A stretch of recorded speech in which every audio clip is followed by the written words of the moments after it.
Namaste and Alakanandama, Ayurvedic doctor and principal of Alandi Ayurveda Gurukula, an Ayurveda school in Boulder, Colorado. I titled this talk Wonderful Weeds, Yellow Dock, but I'll admit that the title is a bit of hyperbole. I'm a gardener and a cook, and as a gardener, there is nothing wonderful about having a tenacious introduced weed in your garden beds. But the settlers introduced yellow dock, Rumex crispus, also known as curly dock, for a purpose. It was important medicine for them and was soon adopted by many Native American tribes for the same purpose. Indeed, dock was one of the first herbs I ever picked and used. Growing up in Britain, I was often stung by nettles. Luckily, dock likes the same kind of disturbed ground that nettles do. So whenever we got stung, we children would hunt around for a dock leaf to crush and rub on the sting with immediate soothing effect. Dock is a member of the Polygonaceae or buckwheat family. Its genus being Rumex, we have to understand that gastronomically, there's a great divide in the Rumex genus.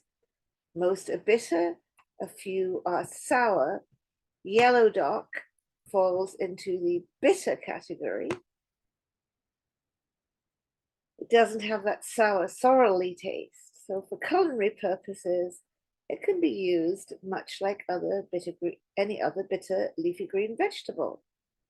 Its bitterness and astringency also endow it with many medicinal properties, the most outstanding being its alterative or blood cleansing, antiseptic, cholagogue, makes the bile flow, and laxative. You can use the bruised leaves topically, as I did as a child, or you can mash the fresh root and apply it to wounds, swellings, and painful joints. Yellow dock can be used in salves for skin rashes and also in a douche for vaginitis. The root can be used in a blood cleansing tea together with other wonderful weeds like dandelion and burdock.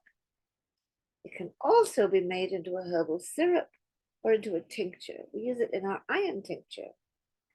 This year, we finally decided to start eating our yellow dock leaves.